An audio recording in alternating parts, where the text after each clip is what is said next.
Hi everybody, it's Svita here at Emanate.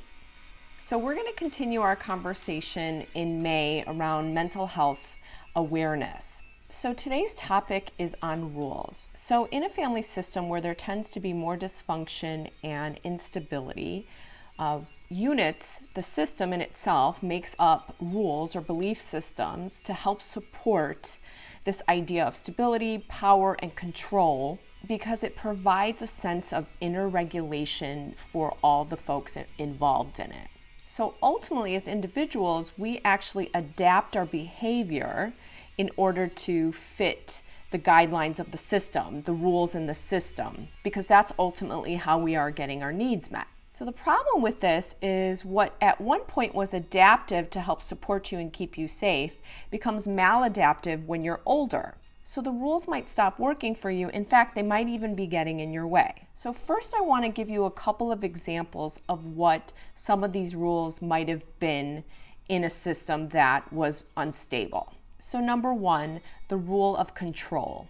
So if this was a rule in your system, you were taught to control other people's feelings, their behaviors, their interactions. And if you did those things, then ultimately you were okay. So for example, you might be having a conversation with someone and you might bend the truth or highlight something in order to convince them to feel a certain way, instead of just allowing them to be who they are.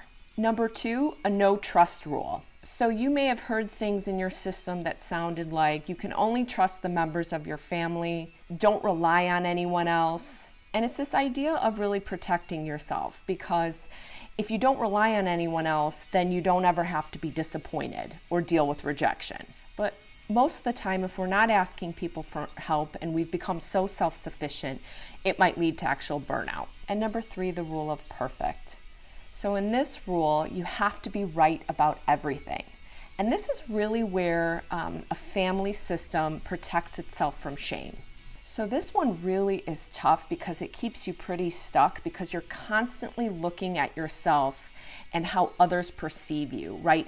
It's a lot of image management. So in perfectionism, there isn't ever anything that's good enough.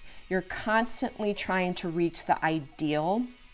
The line constantly moves, which also can lead to a sense of hopelessness for a lot of people. So in this rule, you'll hear a lot of things in your head that you shouldn't feel this way. This is the right way to feel. And in fact, you might pass judgment when someone is being free and thinking that's actually not the right way to do it. And it keeps you stuck. So let's talk about strategy. If at this point, any rules that you have made your life feel unstable and aren't working for you anymore, the question is what do you do?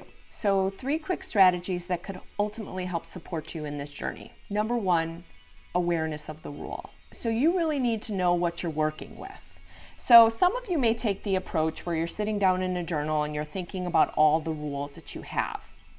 Others of you, it really might be unconscious to you, and so you might need to actually pay attention in the moment when you're around people.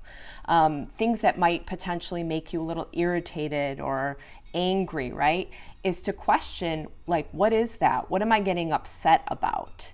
And ultimately, there might be a rule that you see yourself breaking or someone else breaking, and it's causing an emotion in you. And so it's to pay attention to the rules that you have. So a rule that you might have is that you need to meet everyone else's needs before your own, which can cause you burnout. Right. Or another rule you might have is that you feel like you always have to have the right answer because it means that no one will question you. So again, it's paying attention to your belief system and your rules that, again, once worked for you and no longer is, so you're trying to make change.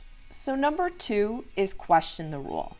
So once you've identified the different rules that you've had or belief systems that you've carried with you, it's really to go through each and every single one and say, is this still working for me? And if the answer is no, then you have the template of the work that you need to do as a person. So for example, if one of your rules is to be right about everything and never have anyone question you, that actually might end up making you feel more isolated and even avoiding places to go, because if you can't be right, you're not going to take the chance of going somewhere that you might not know the right answer. So it ultimately really limits your life. So number 3, replace the rule with a different message.